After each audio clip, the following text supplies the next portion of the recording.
ونتوكل عليه ونعوذ بالله من شرور أنفسنا ومن سيئات أعمالنا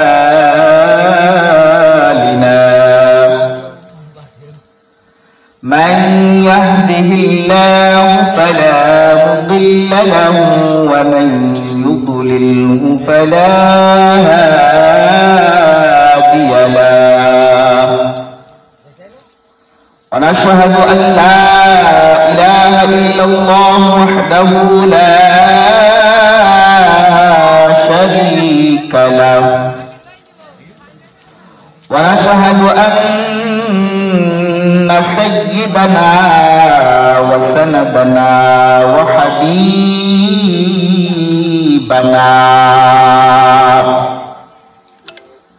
ومولانا محمدا عبده ورسوله اللهم صل وسلم عليه وعلى آله وأصحابه وأزواجه وذريته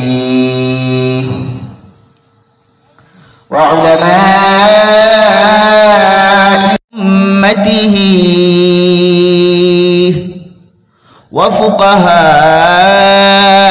وفقهاء ملته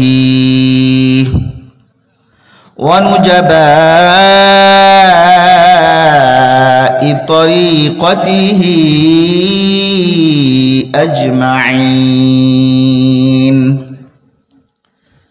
أما بعد فقد قال الله تعالى في كلامه المجيد وفي فرقانه الحميد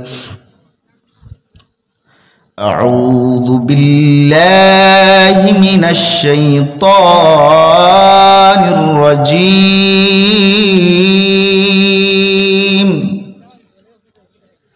بسم الله الرحمن الرحيم يا أيها الذين آمنوا اتقوا الله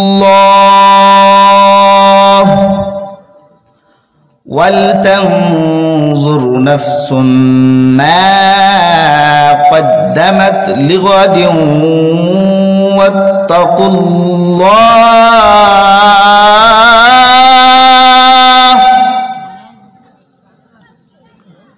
إن الله خبير بما تعملون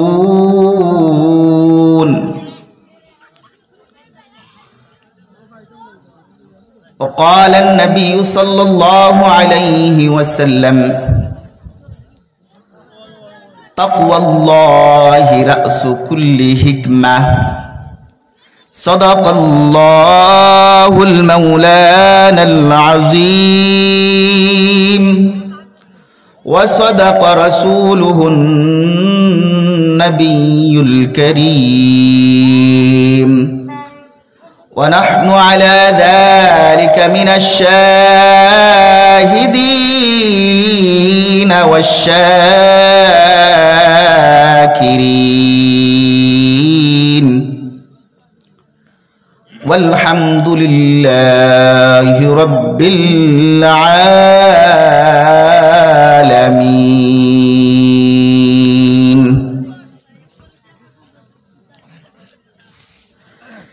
या रब मेरे आंखों में समा जाए मदीना,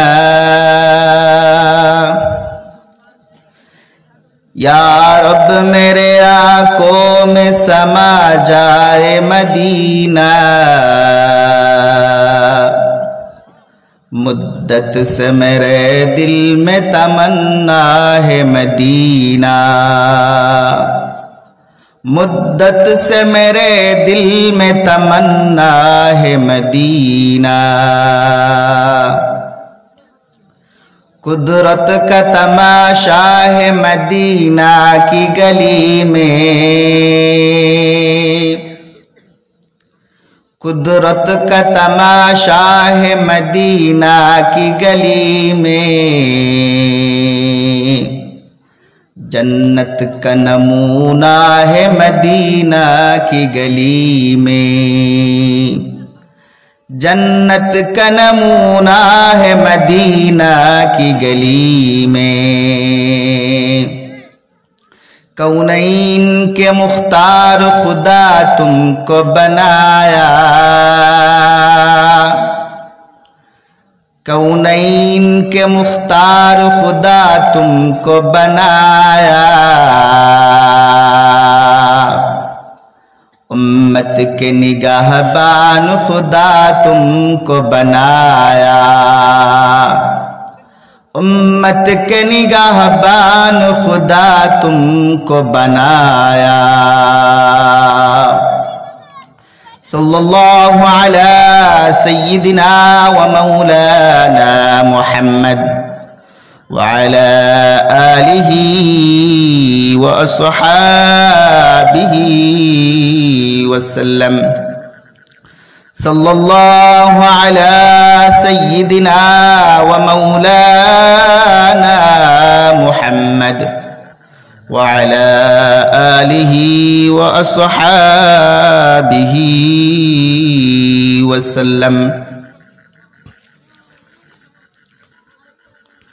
दक्षिण कालनीचर दक्षिण पाड़ा मरहुम জামালউদ্দিন সাহেবের ইসালে সোয়াব উপলক্ষে আয়োজিত পঞ্চম বার্ষিক তাফসিরুল কুরআন মাহফিলের মঞ্চে উপবিষ্ট সম্মানিত সভাপতি সাহেব, সামনে মধ্যরাত্রিতে বসা সাদা দাড়িওয়ালা আল্লাহর মায়ার বান্দাগণ, যুবক ভাইয়েরা, ছোট ছোট স্নেহের সোনামণিরা, মাইকের আওয়াজ যত দূর যাইতেছে বাড়িতে অবস্থানরত আমার সম্মানিতা মা ও বোনেরা,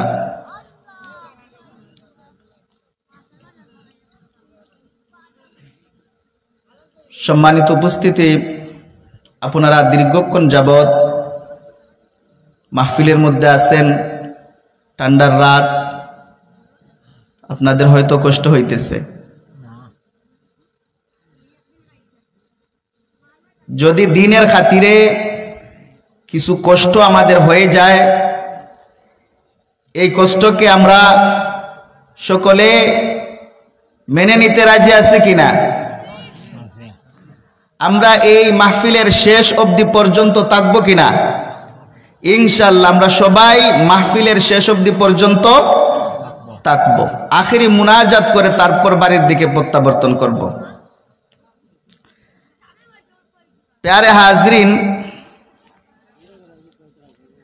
আজকের মাহফিলের যে আয়োজক আমাদের শ্রদ্ধাভাজন ব্যক্তিত্ব হযরত মাওলানা জাকির হোসেন জামালি সাহেব, উনাকে আন্তরিক মুবারকবাদ জানাই যে উনি একা এত বড় একটা সুন্দর মাহফিলের ইন্তজাম করেছেন। আল্লাহ রাব্বুল আলামিন উনার এই মেহনতকে, এই মাহফিলকে কবুল করেন। সকলে বলুন আমিন। প্যারে হাজরিন, আরো অনেক উলামায়ে কেরামগণ উপস্থিত আছেন। রাত 10টার কাটা পার হয়ে গেছে। আমি আপনাদের সম্মুখে বেশিক্ষণ আলোচনা করব না, তাকওয়ার বিষয়ে অল্প কিছু আলোচনা করে আপনাদের কাছ থেকে বিদায় নেব।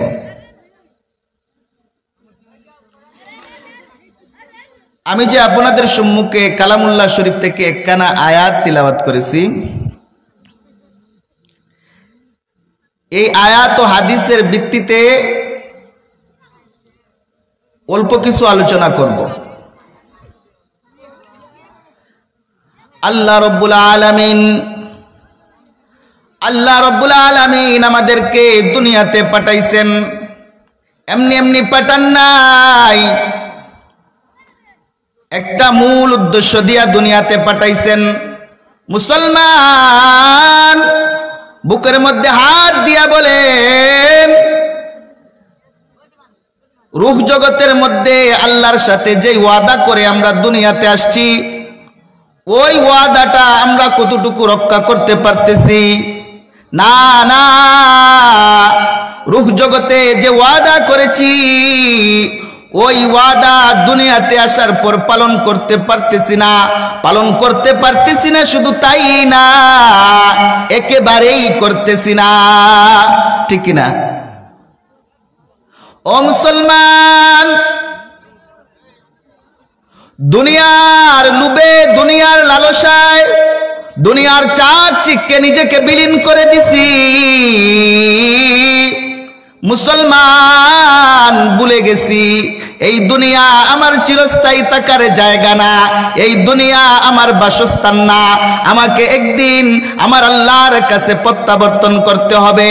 ও মুসলমান, তাহলে একটু ভেবেচিন্তে বলুন, এই দুনিয়ায় যদি আমার চিরস্থায়ী বাসস্থান না হয়, তাহলে আমার আসল বাড়ি আখেরাত। ওই আখেরাতের জন্য আপনি আমি কি করতেছি? না না, কিছু করি নাই। আমি তো দুনিয়ার রঙ্গ তামাশায় নিজেকে উজাড় করে দিয়েছি, আমি তো দুনিয়ার রঙ্গ তামাশায় নিজেকে বিলীন করে দিয়েছি। আমি ভুলে গেছি একদিন আমাকে এই দুনিয়া ছেড়ে আখেরাতে আমাকে যাইতে হবে। अरे आकिल ना हो गाफिल, तुझे दुनिया से जना है। अरे आकिल ना हो गाफिल, तुझे दुनिया से जना है कि जन्नत या जहन्नम को अपना ठिकाना बनाना है, कि जन्नत या जहन्नम को अपना ठिकाना बनाना है। ओ निर्बुद्ध মানুষ, তুমি কি ভুলে গেছো এই দুনিয়া ছেড়ে তোমাকে যাইতে হবে রে বান্দা? কোথায় যাইতে হবে? আখেরাতে যাইতে হবে। আখেরাতের মধ্যে দুইটা জায়গা আছে, জান্নাত জাহান্নাম। ও মুসলমান, দুনিয়াতে নির্ধারণ করিয়ালো তোমার ঠিকানা জান্নাত হবে না জাহান্নাম। দুনিয়াতে আপনি নির্বাচন করুন। আপনি যখন আখেরাতে যাইবেন, আল্লাহ আপনার জন্য দুইটা জায়গা রাখছেন। জান্নাত চিরশান্তির জায়গা, অপুরন্ত নাজ নিয়ামতের জায়গা, আর জাহান্নাম কল্পনা অতীত লাঞ্ছিত নির্যাতন কষ্টের জায়গা। আপনি নির্বাচন করুন যে আপনি জান্নাতে যাইতে চান না জাহান্নামে যাইতে চান। ও মুসলমান, আসল ভুলে গেলে চলবে না রে মুসলমান। এই দুনিয়া আমার জায়গা না। এই দুনিয়ার মধ্যে বড় বড় বিল্ডিং বানাইয়া কোনো ফায়দা হবে না। যদি কাল কিয়ামতের দিন আমার ফয়সালা আখিরাতে, আমার ফয়সালা জাহান্নামের জন্য হয়, তাহলে দুনিয়ার 7 তলা বিল্ডিং কোনো কাজে আসবে না, দুনিয়ার গাড়ি বাড়ি ধন সম্পত্তি কোনো কাজে আসবে না। মুসলমান, দুনিয়াতে থাকতে নির্বাচন করো, এই দুনিয়া আমার জন্য কিছু না। আমার আসল হলো আখিরাতে আমার জান্নাত। প্যারে হাজরিন, আমরা ভুলে গেছি যে এই দুনিয়া ছেড়ে আমাকে পরপারে যাইতে হবে। আর পরপারে যাইতে হলে দুইটা জায়গা আমার আল্লাহ আমাদের জন্য রাখছেন, জান্নাত ইয়া জাহান্নাম। কিন্তু আমি তো জান্নাতে যাওয়ার কোনো কাজ করতে পারতেছি না। জান্নাতে যাইতে হলে যেই সমস্ত কাজ করতে হয় ওই সমস্ত কোনো কাজ আমি তো করতেছি না। তাহলে আল্লাহ রব্বুল আলামিনকে আমাকে এমনিতেই জান্নাত দিয়ে দিবেন। দুনিয়াতে আমি ধন সম্পদ অর্জনে ব্যস্ত, দুনিয়াতে আমি সম্পদ অর্জনে ব্যস্ত, দুনিয়াতে আমি আল্লাহর নাফরমানিতে ব্যস্ত, দুনিয়াতে আমি রাসূলের নাফরমানিতে ব্যস্ত। আল্লাহ খুশি হইবেন? কথা বলুন, আল্লাহ খুশি হবেন? সুতরাং এই কাজ করিয়া, আল্লাহর নাফরমানি করিয়া, রাসূলের সুন্নতের, রাসূলের তরিকার বিরোধিতা করিয়া আখিরাতে জান্নাত পাইবেন, এই আশা যদি আপনি করে থাকেন তাহলে বুকার স্বর্গে বাস করতেছেন। আল্লাহ রহমান, আল্লাহ গফফার, মাফ করে দিবেন, দয়া দেখাইবেন, জান্নাত দিয়ে দিবেন, এত সোজা না, না এত সোজা না। যদি আখিরাতে জান্নাতে যাওয়া লাগে রে বান্দা, দুনিয়াতে কাজ করতে হবে। কি কাজ করতে হবে? আল্লাহ রাব্বুল আলামিনের হুকুম মতো চলতে হবে, নবী করিম সাল্লাল্লাহু আলাইহি ওয়াসাল্লামের তরিকা মতো চলতে হবে। তুমি যদি নবী করিম সাল্লাল্লাহু আলাইহি সাল্লামের তরিকা মতো চলো, তুমি যদি আল্লাহ রাব্বুল আলামিনের হুকুম মতো চলো, তাহলে আশা করা যায় আল্লাহ রাব্বুল আলামিন কাল কিয়ামতে তোমার ঠিকানা জাহান্নাম না বানাইয়া জান্নাত বানাইবেন। কিন্তু আমাদের মনের মধ্যে জান্নাতের কোনো চিন্তা নাই, জান্নাতে যাওয়ার কোনো আগ্রহ নাই। আমাদের মন এই দুনিয়াকে আমাদের সব কিছু ভেবে রাখছে। কি জন্য? কারণ আমার অন্তরে আল্লাহর ভয় নাই, আমার অন্তরে কবরের আযাবের ভয় আমার মধ্যে নাই।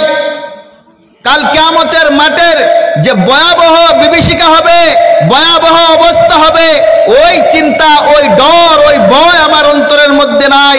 কাল কিয়ামতের দিন আল্লাহ যখন মিজানের পাল্লা খাড়া করবেন, ওই মিজানের পাল্লায় যখন আমার আমল নামা মাপ দেওয়া হবে, আমার আমল ডান হাতে দেওয়া হবে না বাম হাতে দেওয়া হবে, ওই চিন্তা আমার মধ্যে নাই। কাল কিয়ামতের দিন ফুলসিরাতের ফুল আমাকে পারাইতে হবে, ওই চিন্তা আমার মধ্যে নাই, ওই ভয় আমার মধ্যে নাই। যদি আমার মধ্যে ওই সমস্ত ভয় থাকতো, মুসলমান কোনোদিন দুনিয়ার লোভে পড়িয়া নিজেকে বিলীন করে দিতে না, দুনিয়ার সম্পদের জন্য নিজেকে বিলীন করে দিতে না, দুনিয়ার যশ খ্যাতির জন্য নিজেকে বিলীন করে দিতে না, বরং আল্লাহ রাব্বুল আলামিনের খেদমতে, ইবাদতে, দাসত্বে নিজেকে সার্বক্ষণিকভাবে নিয়োজিত রাখতেন। তো বুঝা গেল আমার মধ্যে একটা জিনিসের কমতি আছে, যে একটা জিনিসের কমতির কারণে দুনিয়া থেকে আখিরাতে জান্নাত পাইতে আমার জন্য বাধা। আর সেই বাধাটা হলো কি? আমার অন্তরের মধ্যে ডর নাই, আল্লাহর ডর নাই। কবরে যে আমার জন্য কি কঠিন আযাব আল্লাহ রাখছেন, এই আযাবের ভয় আমার মধ্যে নাই।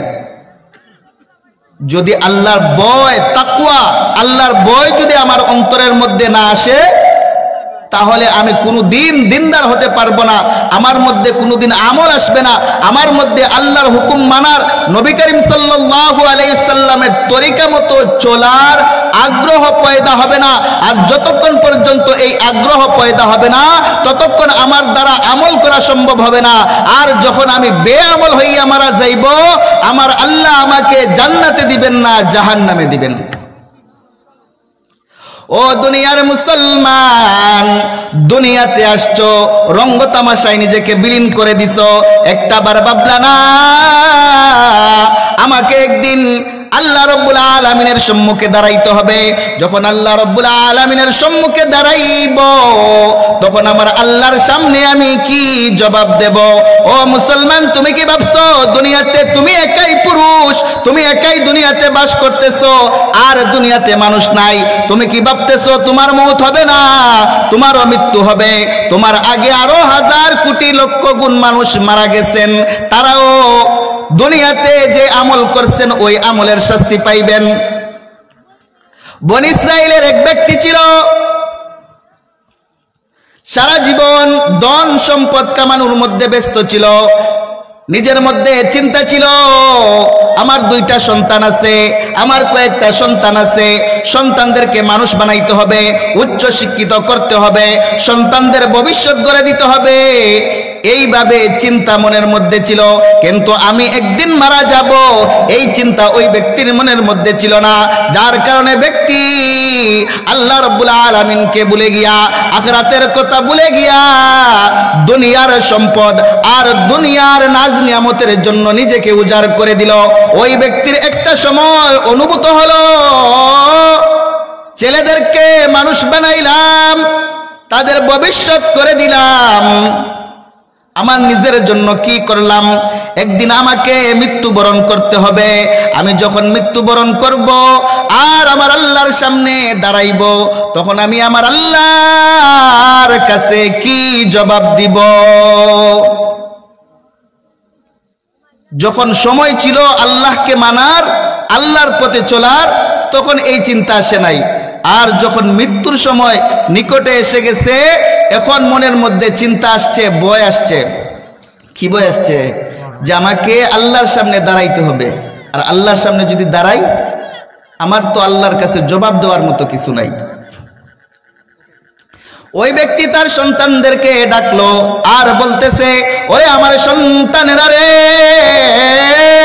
তোমরা জানিয়া রাখো, আমি যখন মারা যাইব, মারা যাওয়ার পর তোমরা আমাকে দাফন দিবা না, বরং তোমরা আমাকে জ্বালাইয়া দিবা। কি করবা? তোমরা আমাকে দাফন দিবা না, আমাকে জ্বালাইয়া দিবা। ওই ব্যক্তি তার সন্তানদেরকে বলতেছে, ওরে আমার আদরের সন্তান, আমি যখন মারা যাইব তোমরা আমাকে দাফন করবা না, আমাকে জ্বালাইয়া দিবা। সন্তানরা বলে, আব্বু কি জন্য তোমাকে জ্বালাইয়া দিব? বাবা বলতেছে, ওরে আমার সন্তানেরা, দুনিয়াতে আমি সারাটা জীবন আল্লাহর নাফরমানিতে কাটাইছি, আমি হালাল হারাম তালাশ করি নাই, আমার মন চাহে জিন্দেগি কাটাইছি। ও সন্তানেরা রে, তোমাদের ভবিষ্যৎ গড়ার জন্য আমি কত কাজ করছি, আমি হালাল হারাম তুকাই নাই, কিন্তু আজকে আমার অনুভূত হইতেছে আমি মারা যাইব, কিন্তু মারা যাওয়ার পর আমার আল্লাহর কাছে দণ্ডায়মান হইয়া আমি কি জবাব দিব? ওই জবাব আমার কাছে নাই। মারা যাওয়ার পর আমার আল্লাহর কাছে আমি কি জবাব দিব? জবাব আমার কাছে নাই। আল্লাহর সামনে দণ্ডায়মান হইতে দাঁড়াইতে আমার ভয় হয়। ও সন্তানেরা, এই জন্য তোমরা আমাকে দাফন না করিয়া আমাকে জ্বালাইয়া দিবা, আর আমার দেহের জ্বলনকিত যে ছাই হবে দুইটা অংশ করবা, একটা অংশ বাতাসের মধ্যে ভাসাইয়া দিবা, আর আরেকটা অংশ সমুদ্রের পানির মধ্যে ভাসাইয়া দিবা।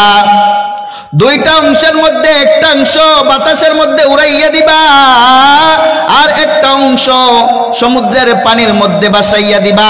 ওই ব্যক্তি যখন মারা গেল, তার সন্তানেরা ওসিয়ত অনুযায়ী তদ্রূপ করলো। তার সন্তানেরা তেমন করলো, বাপের দেহটাকে জ্বালাইয়া যে ছাই ছিল দুইটা ভাগ করলো, একটা ভাগ বাতাসের মধ্যে উড়াইয়া দিল, আর একটা ভাগ সমুদ্রের মধ্যে ভাসাইয়া দিল। কাল কিয়ামতের দিন, বলুন কাল কিয়ামতের দিন ওই ব্যক্তি কি আল্লাহর সামনে দণ্ডায়মান হতে হবে কিনা? অবশ্যই হতে হবে। কাল কিয়ামতের দিন আল্লাহ রাব্বুল আলামিন বাতাসকে আদেশ দিবেন, ওরে বাতাস, আমার ওই বান্দার জ্বলনকিত দেহের ছাই তুমি কোথায় কোথায় উড়াইয়া নিয়ে গেছিলা, ওই ছাইগুলাকে নিয়ে আসো। সমুদ্রকে আদেশ দিবেন, সমুদ্র তোমার পানিতে আমার বান্দার যেই ছাই ভেসে গেছে ছাইগুলাকে নিয়ে আসো। ওই ব্যক্তির পূর্ণাঙ্গ আকৃতি হয়ে যাবে। আল্লাহ রাব্বুল আলামিন বান্দাকে বলবেন, ওরে আমার বান্দা, আমি তো তোকে দুনিয়াতে শ্রেষ্ঠ বানাইয়া পাঠাইছিলাম, মারা যাওয়ার পর তোকে দাফন করার জন্য একটা আমি পদ্ধতি রাখছিলাম। বান্দা, ওই পদ্ধতি বাদ দিয়া তুই কেন নিজেকে এমন অবস্থা পরিণতি করলি? এর কারণ কি? বান্দা ডাক দিয়া বলে, ও আল্লাহ, সারাটা জীবন তোমার নাফরমানি করছি, মাওলা তোমার দাসত্ব করতে পারি নাই, তোমার গোলামি করতে পারি নাই। ওগো আল্লাহ, আমার ভিতরে ভয় এসে গেছে, মারা যাওয়ার পর আমি আমার আল্লাহর সামনে দাঁড়াইব, আল্লাহর সামনে দাঁড়াইয়া আমি কি জবাব দিব? ওগো আল্লাহ, এই চিন্তায় এই ডরে আমি আমাকে এমন অবস্থার করেছি। বান্দা এমন কথা বলতেছে। আল্লাহ রাব্বুল আলামিন বান্দাকে বলেন, বান্দা তুমি আমাকে এতটা ডরাইছো, তুমি আমাকে এতটা ডরাইছো, দুনিয়াতে সারাটা জীবন আমার নাফরমানি করছো, আর মৃত্যুর সময় তুমি আমাকে ডরাইছো। তুমি যে আমাকে ডরাইছো এই কারণে আমি আল্লাহ তোমাকে মাফ করে দিলাম। সুবহানাল্লাহ।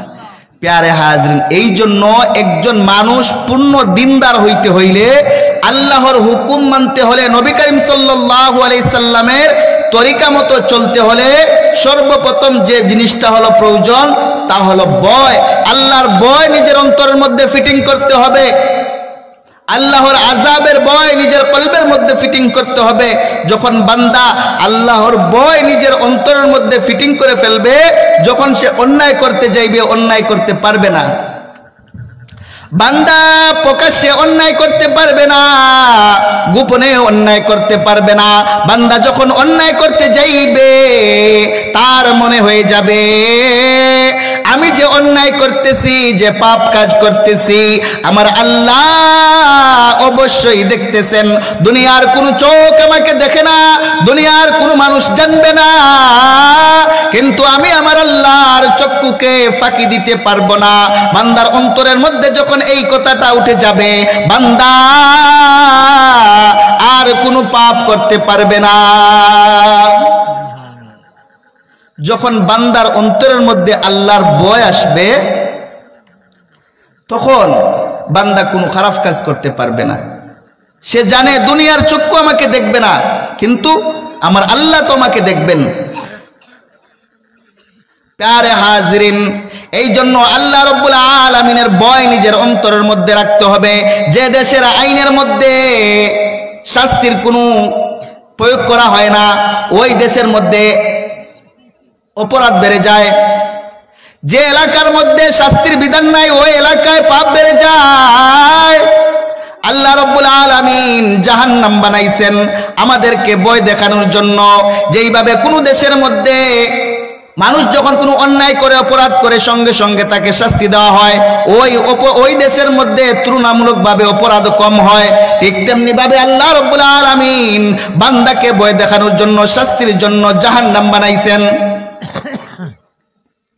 বান্দাকে ভয় দেখানোর জন্য আল্লাহ রাব্বুল আলামিন জাহান্নাম বানাইছেন। কিন্তু কথা হলো, এই জাহান্নামের ভয় কি আমার মধ্যে আছে? নাই।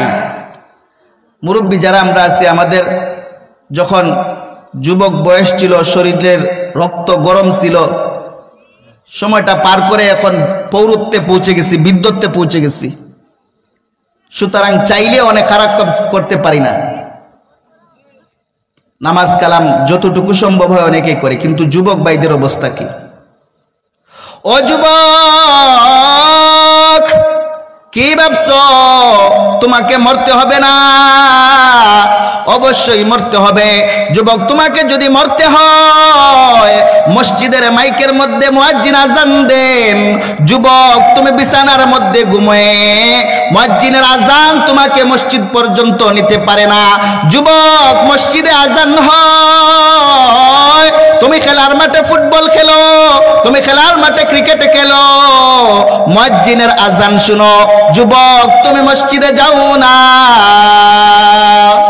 যুবক, তুমি মোবাইল টিপানোর মধ্যে ব্যস্ত, মসজিদের মাইকে আজান হচ্ছে, তোমাকে কল্যাণের দিকে ডাকা হচ্ছে, নামাজের দিকে ডাকা হচ্ছে। যুবক, তুমি কর্ণপাত করতেছো না। ও যুবক, তুমি কি ভাবছো তোমাকে মৃত্যুবরণ করতে হবে না? আহা যুবক, তোমাকেও মৃত্যুবরণ করতে হবে। যুবক, তোমাকেও মৃত্যুবরণ করতে হবে। তুমি একটু চিন্তা করিয়া দেখো, তুমি এমন একটা সময় পার করছো, তোমার বন্ধু বান্ধবদের সাথে তুমি স্কুলে লেখাপড়া করছো, যুবক বয়সে তুমি কলেজ ভার্সিটিতে পড়তেছো, অনেকে যুবকের সাথে তোমার পরিচিতি ছিল, কিন্তু এমন অনেক যুবক আছে যারা আজকে দুনিয়াতে নাই। ঠিক কিনা? হয় না এমন? যে আমার অনেক বন্ধু বান্ধব আছে, একবার ছোট কাল থেকে এখন পর্যন্ত একসাথে চলাফেরা করে বড় হয়েছি, কিন্তু আমার ওই বন্ধুটা কয়েকদিন পূর্বে মারা গেছে, কয়েক মাস পূর্বে মারা গেছে, হয় না এমন? ও যুবক, তুমি যদি এমন কিছু দেখে থাকো তাহলে তোমার অন্তরের মধ্যে আল্লাহর ভয় আসে না কেন? যুবক, তুমি কেন নামাজে আসো না? যুবক, তুমি কেন রাসূলের তরিকা অনুসরণ করো না? যুবক, তুমি কেন আল্লাহর হুকুম মানো না? ও যুবক, তোমার অন্তরের মধ্যে বেদি আছে, ওই বেদিটা কি? ওই বেদি হলো যুবক, তোমার অন্তরের মধ্যে আল্লাহর ভয় নাই, তোমার অন্তরের মধ্যে আল্লাহর ভয় নাই। আল্লাহ রাব্বুল আলামিন কালামুল্লাহ শরীফের মধ্যে বলেন, ইয়া আইয়ুহাল্লাযীনা আমানুত্তাকুল্লাহ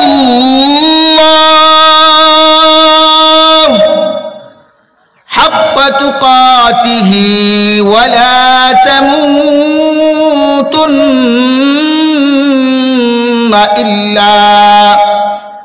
ইল্লা ওয়া আনতুম মুসলিমুন।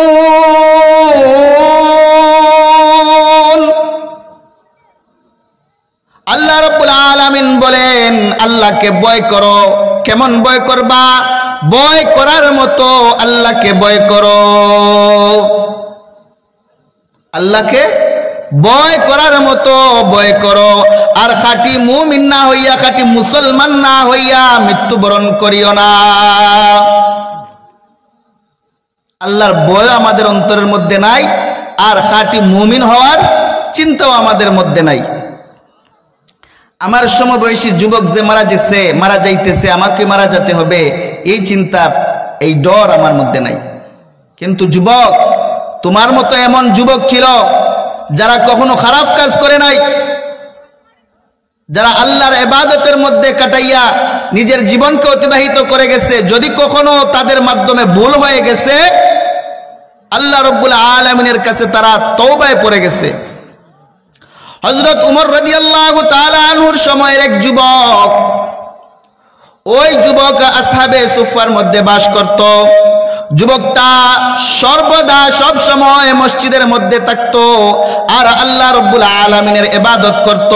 শুধুমাত্র রাত্রিবেলা এশার নামাজের পর একবার বাড়িতে যাইতো। তার পরিবারের কোনো সদস্য ছিল না, শুধুমাত্র তার একজন বৃদ্ধ পিতা ছিল। ওই বৃদ্ধ পিতার খেদমত করার জন্য যুবকটা এশার নামাজ পড়ে বাড়িতে যাইতো। বাবার যত প্রয়োজন আছে সব প্রয়োজনগুলো সেরে আবার সে ফিরে আসতো। এটা ছিল তার দৈনন্দিনের রুটিন। একটা সমস্যা আছে। সমস্যা কি? সমস্যা হলো, যুবকটা যখন বাড়িতে যাইতো বাবার খেদমত করার জন্য, তখন একটা খারাপ মহিলা, ব্যভিচারিণী মহিলা তার প্রতি কুদৃষ্টি দিল। আর সে তার মনের চাহিদা মেটানোর জন্য, মনের ইচ্ছা পূরণ করার জন্য যুবককে কাছে চাইতো, যুবককে বিভিন্নভাবে ফুসলাইতো। কিন্তু যুবক, তার অন্তরের মধ্যে আল্লাহর ভয় ছিল। ওই খারাপ মহিলার ডাকে যুবক কখনো সাড়া দেয় নাই। এইভাবে যুবক একদিন রাত্রিবেলা মসজিদ থেকে বাবার খেদমত করার জন্য বাড়িতে যাইতেছে। আর ওই মহিলাটা যুবককে এইভাবে বলতেছে। যুবককে শয়তান প্ররোচনা দিল, মেয়েটার কথায় রাজি হয়ে গেল। অমনিতেই মেয়ের সাথে ঘরের মধ্যে প্রবেশ করলেন, অন্দরমহলে যাইতে লাগলেন। আর ওই মেয়েটা খুশি। যুবকটাকে এতদিন আমি কাছে চাইলাম, আমার কোনো কথা শুনলো না, কোনোদিন কথা রাখলো না।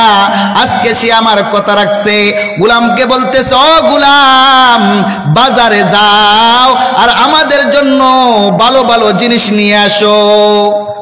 মেয়ের অন্তরের মধ্যে আনন্দ যে যুবককে আমি এতদিন এতভাবে বলি, কিন্তু সে আমার কথায় সাড়া দেয় না। আজকে সাড়া দিছে, মেয়েটা খুব খুশি। আর ওই যুবকটা মেয়েটার সাথে অন্দরমহলে যখন যাইল, তখন হঠাৎ তার কুরআনের একটা আয়াত মনে পড়ে গেল। যুবকের কুরআনের একটা আয়াত মনে পড়ে গেল। ইন্নাল্লাযীনা তাকাউ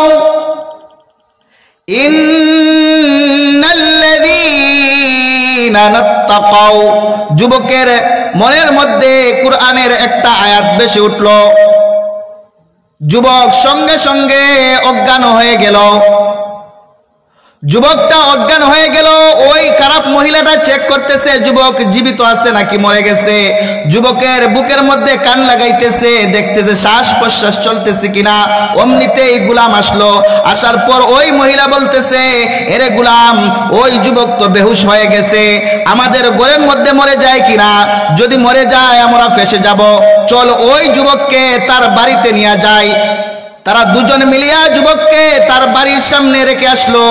আর ওইদিকে তার বাবা চিন্তা করতেছে, হায়, প্রতিদিন আমার ছেলেটা নামাজের পর আমার কাছে আসে, আমার প্রয়োজন মিটায়, আজকে ছেলেটা আসতেছে না কেন। বাবা অস্থির হয়ে গেলেন। বৃদ্ধ অসুস্থ বাবা দরজাটা খুললেন। দরজাটা খোলার পর দেখলেন তার সন্তান বাড়ির সম্মুখে, দরজার সম্মুখে অচেতন হয়ে পড়ে আছে। বাবা সন্তানের এই অবস্থা দেখে বাবা সঙ্গে সঙ্গে সন্তানকে জড়িয়ে ধরল আর সন্তানকে হুঁশে আনার জন্য বিভিন্নভাবে চেষ্টা করতে লাগলো। হঠাৎ সন্তানের হুঁশ ফিরল, জ্ঞান ফিরে পেল। বাবা বলতেছে সন্তানকে, ও বাবা, তুমি কেন এই জায়গার মধ্যে এইভাবে অচেতন হয়ে পড়ে আছো, কি হয়েছে? যুবকের এই অবস্থা দেখে পাড়া প্রতিবেশী আরো অনেক মানুষ আসলো। আসার পর যুবককে বলতেছে, যুবক তোমার কি হয়েছে? যুবক তোমার কি হয়েছে আমাদেরকে খুলে বলো। যুবক খুলে বলতেছে, ওগো আমার আব্বা, আমি যখন প্রতিদিন মসজিদ থেকে বাড়িতে আসি, আব্বা একটা মেয়ে আমাকে বিভিন্নভাবে জ্বালায়, আমাকে এসে কাছে পেতে চায়। আব্বা কোনোদিন আমি তার কথায় সাড়া দেই না। ওগো আব্বা, জানি না আজকে আমি কিভাবে তার কথায় রাজি হয়ে গেলাম। মেয়েটা আমাকে অন্দরমহলে নিয়ে গেল। এমত অবস্থায় কুরআনের একটা আয়াত আমার স্মরণ হয়ে গেল, ইন্নাল্লাযীনা তাকাউ ইযা মাসসাহুম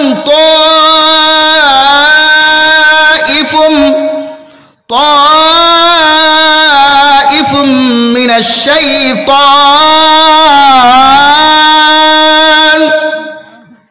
তাযাক্কারু ফাইদা হুম মুবসিরুন। যুবকটা এই আয়াত বলে আর অজুর দ্বারে কান্দে। যুবক বলতেছে, আব্বা আমি যখন মেয়েটার কাছে গেলাম এই আয়াতটা আমার চোখের সম্মুখে আসলো। যারা তাকওয়া অর্জনকারী, তাকওয়ার অধিকারী, যাদের অন্তরে আল্লাহ রাব্বুল আলামিনের ভয় আছে, তারা যখন শয়তানের প্ররোচনায় পড়ে যায় সঙ্গে সঙ্গে তারা আল্লাহকে স্মরণ করে, তাযাক্কারু, আল্লাহকে স্মরণ করে, ফাইদা হুম মুবসিরুন, আল্লাহ রাব্বুল আলামিন তাদের চক্ষুকে খুলে দেন। যাদের অন্তরে আল্লাহর ভয় আছে তারা যখন শয়তানের প্ররোচনায় পড়ে যায় তারা কি করে? আল্লাহকে স্মরণ করে আর সঙ্গে সঙ্গে আল্লাহ রাব্বুল আলামিন তাদের চক্ষুকে খুলে দেন। ওই যুবকটা এই কুরআনের আয়াতটা পড়ে হঠাৎই অজ্ঞান হয়ে গেল বলতে সে যুবকটা মারা গেল। মারা যাওয়ার পূর্বে তার বাবাকে বলেছিল, আব্বা আমি যদি মারা যাই তাহলে সকালের জন্য আপনি অপেক্ষা করবেন না, রাত্রির মধ্যেই আমাকে দাফন করে দেবেন। যুবকটা মৃত্যুবরণ করলো। তার বাবা পাড়া প্রতিবেশী আত্মীয় স্বজনদেরকে নিয়ে তার দাফন কাজ সম্পাদন করলো। হযরত উমর রাদিয়াল্লাহু তাআলা আনহু যুবকটাকে চিনতেন, জানতেন। ওই যুবকটাকে না দেখে বলতেছেন, যুবকটা কোথায় গেল?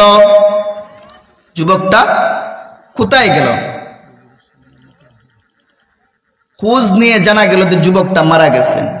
আর ওই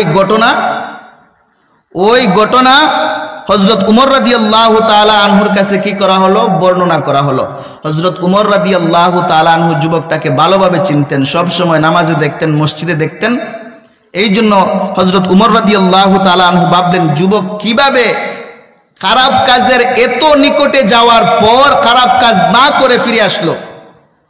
হযরত উমর রাদিয়াল্লাহু তাআলা আনহু তার সঙ্গীদেরকে নিয়ে ওই যুবকের কবরের কাছে গেলেন, আর কবরের কাছে যাইয়া বলতেছেন, যুবক আল্লাহ কি করছেন, ওয়াদা করছেন যে যারা খারাপ কাজ করার দ্বার প্রান্তে পৌঁছেও আল্লাহর ডরে ভয়ে, আল্লাহর সম্মুখে দাঁড়ানোর ডরে ভয়ে খারাপ কাজ থেকে ফিরে আসে, আল্লাহ রাব্বুল আলামিন তাকে 2টা জান্নাত দিবেন। ওয়ালিমান খাফা মাকাম রাব্বিহি জান্নাতান, আল্লাহ রাব্বুল আলামিন তার ওই বান্দাকে 2টা জান্নাত দিবেন। ওমর রাদিয়াল্লাহু তাআলা আনহু ডেকে বলতেছেন, যুবক আল্লাহ তো কুরআনের মধ্যে ওয়াদা করছেন 2টা জান্নাতের, যুবক তুমি 2টা জান্নাত পাইছো কিনা? যুবক কবরের ভিতর থেকে জবাব দেয়, আল্লাহ রাব্বুল আলামিন আমাকে 2টা জান্নাত দান করছেন। অন্তরের মধ্যে আল্লাহর ভয় ছিল, তাকওয়া ছিল। এই জন্য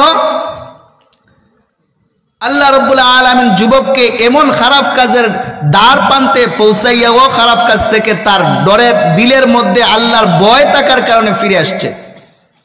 প্যারে হাজরিন, আলোচনা সময় একেবারেই কম। এখন আমাদেরকে জানতে হবে যে তাকওয়া আল্লাহর ভয় অন্তরের মধ্যে কিভাবে আসে। 1 নাম্বার হলো কুরআন হাদিসের পরিভাষায় 1 নাম্বার হলো যে আপনার মনের মধ্যে এই চিন্তা রাখতে হবে যে আমি যা কিছু করি, আমি যা কিছু করতেছি, আমার আল্লাহ সব কিছু দেখেন। দুনিয়ার মানুষ না দেখলেও আল্লাহ দেখেন। দুনিয়ার মানুষের চোখ ফাঁকি দেওয়া যাবে, কিন্তু আল্লাহর চোখ ফাঁকি দেওয়া যাবে না। বান্দার অন্তরে যখন এই ডর এসে যাবে, এই জিনিসটা ফিটিং হয়ে যাবে, বান্দা কখনো আর খারাপ কাজ করবে না। কিতাবের মধ্যে পাওয়া যায় হযরত উমর রাদিয়াল্লাহু তাআলা আনহু সফরের মধ্যে গেছেন, রাস্তার মধ্যে পিপাসা লাগছে। একজন রাখালকে দেখলেন বকরি চড়াইতেছে। রাখালকে বললেন, রাখাল আমাকে কিছু দুধ পান করাও। রাখাল বলতেছে, আপনাকে দুধ পান করাইলে ভালো হতো, কিন্তু আমি বকরির মালিক না, আর বকরির মালিক যিনি তিনি আমাকে কাউকে দুধ পান করানোর অনুমতি দেন নাই, সুতরাং আমি আপনাকে দুধ পান করাইতে পারবো না। হযরত উমর রাদিয়াল্লাহু তাআলা আনহুর অবস্থা ছিল, তিনি দাঁড়ে দাঁড়ে যাইয়া মানুষের বাড়ি বাড়ি যাইয়া মানুষের ঈমান ও আমলের খোঁজ নিতেন, পরীক্ষা নিতেন। ওই যুবককে, রাখালকে পরীক্ষা করার জন্য উমর রাদিয়াল্লাহু তাআলা আনহু বলেন, যুবক তুমি যদি আমার কাছে একটা বকরি বিক্রি করে ফেলো, আমি তোমাকে কিছু পয়সা দেব, তোমারও ফায়দা হলো, আর আমি দুধ পান করতে পারবো, প্রয়োজন অনুসারে আমি গোশত খাইতে পারবো। আর যুবক তোমার মালিককে বলবা একটা হিংস্র প্রাণী একটা বকরি খেয়ে ফেলছে, মালিককে বলবা হিংস্র প্রাণী একটা বকরি খেয়ে ফেলছে। হযরত উমর রাদিয়াল্লাহু তাআলা আনহুর এই কথা শুনে যুবক প্রত্যুত্তর করে, ইয়া হাযা আইনাল্লাহ, ও আল্লাহর বান্দা আমি মালিককে বলবো হিংস্র প্রাণী খেয়ে ফেলেছে, কোনো নিয়ার কোনো মানুষ দেখে নাই, কোনো চক্ষু দেখে নাই। ও আল্লাহর বান্দা আইনাল্লাহ, আল্লাহ কোথায়? আল্লাহ কি দেখতেছেন না? আল্লাহ কি দেখতেছেন না? যুবক এই কথা বলার পর উমর রাদিয়াল্লাহু তাআলা আনহু ডাক দিয়া বলেন, এরে রাখাল, তোমার মতো যুবক যতদিন পৃথিবীতে থাকবে আল্লাহ রাব্বুল আলামিন কোনদিন পৃথিবীর অকল্যাণ করবে না। যুবক কি বলছে? আইনাল্লাহ, আল্লাহ কোথায়? দুনিয়ার কোন চক্ষু না দেখলেও আমার আল্লাহ তো আমাকে দেখবেন। যুবকের মনের মধ্যে এই ডর ছিল, যার কারণে যুবক পাপ করে নাই। এইটা হলো 1 নাম্বার পন্থা, যে সব সময় মনের মধ্যে থাকতে হবে আমি যা করতেছি আমার আল্লাহ দেখতেছেন। 2 নাম্বার পন্থা হলো আমি যে কাজটা করতেছি ওই কাজের পুঙ্খানুপুঙ্খানু হিসাব আমার আল্লাহর কাছে দিতে হবে। সুতরাং আমি যে কাজটা করতেছি ওই কাজ করাটা আমার জান্নাতের যাওয়ার উপযোগী হবে না জাহান্নামে যাওয়ার উপযোগী হবে। আপনি কাজকে নির্বাচন করবেন, ভালো না খারাপ। ভালো হলে করবেন, খারাপ হলে ছেড়ে দিবেন। আর তৃতীয় নাম্বারটা হলো আল্লাহ রাব্বুল আলামিন কালামুল্লাহ শরীফের মধ্যে বলেন, ইয়া আইয়ুহাল্লাযীনা আমানুত্তাকুল্লাহ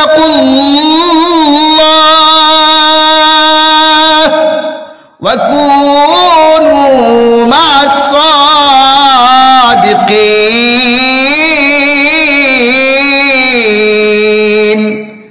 আল্লাহ রাব্বুল আলামিন বলেন, বান্দা আমি আল্লাহকে ভয় করো, আর যেই সমস্ত মানুষ আমি আল্লাহকে ভয় করে তুমি তাদের সাথে উঠা বসা চলাফেরা শুরু করো।